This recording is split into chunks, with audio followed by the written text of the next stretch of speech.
100% வாக்களிக்க வேண்டும் அப்படின்றதுக்காக தேர்தல் ஆணையம் அரசாங்கம் ஒரு பெரிய அளவில் பிரச்சாரங்கள் செய்துக்கிட்டு இருக்காங்க. 100% வாக்களிக்க வேண்டிய தேவையும் கடமையும் இன்றைக்கி ஒவ்வொரு வாக்காளருக்கும் இருக்குது.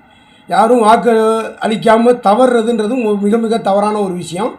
ஏன்னா வாக்களிக்கிற நபர்களுக்கு மட்டும் ஆட்சி நடத்துறதில்லை. எல்லோரும் பலர் என்ன நினச்சிக்கிறாங்க, ராம ஆண்டா என்ன, ராவண ஆண்டா என்ன, நான் ஓட்டு போடுறதுனால மாறிடுமா அப்படின்னு தவறாக கருதிக்கிட்டு வாக்களிக்கிறதுலேருந்து தவறிடுறாங்க. இன்றைக்கி முக்கியமான விஷயம் நம்ம கவனிக்க வேண்டியது, தேர்ந்தெடுக்கப்படுற அரசாங்கம் அப்படிங்கிறது வாக்களித்தவர்களுக்கு மட்டும் இல்லை, வாக்களிக்காதவர்களுக்கும் சேர்த்து தான் இந்த திட்டங்களையோ இல்லை அவங்களோட தவறுகளை பாதிக்கப்பட போகிறாங்க. அரசாங்கத்தோட தேர்ந்தெடுக்கப்பட்ட அரசாங்கத்தோட செயல்பாடுகளால் பாதிக்கப்பட போகிறது அனைவரும் தான் பாதிக்கப்பட போகிறோம். அதனால் நாளைக்கு ஒரு தவறான ஆட்சி வந்துருச்சு அப்படின்னு புலம்புறதுல பிரயோஜனம் இல்லை.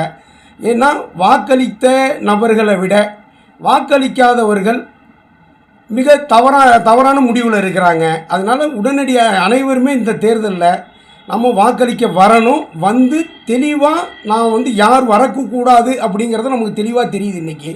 அதனால் அவங்க வரக்கூடாதுன்னா எந்த கூட்டணிக்கு வாக்களித்தா வெற்றி பெற வாய்ப்பு இருக்கோ, இந்த பாசிச வீழ்த்த வாய்ப்பு இருக்கோ, அந்த கூட்டணி இன்றைக்கி தெளிவாக இந்தியா கூட்டணி தான். காங்கிரஸ் தலைமையிலான இது இங்கே தமிழ்நாட்டை பொறுத்த வரைக்கும் திமுக தலைமையிலான இந்த இந்தியா கூட்டணி வேட்பாளர்களை தான் வெற்றி பெற செய்ய வேண்டிய தேவை இருக்குது. இதை தவறிட்டால் வாக்களிக்க தவறுன ஒவ்வொருத்தரும் அதில் குற்றவாளி ஆகிடும். அதனால் வாக்களிக்க வேண்டிய தேவையை உணர்ந்து 100% அதிகாலையிலே வரும் 19ஆம் தேதி வாக்குச்சாவடிக்கு வந்து தெளிவாக இந்தியா கூட்டணியை வெற்றி பெற செய்யக்கூடிய வகையில் வாக்களிக்க வேண்டும்.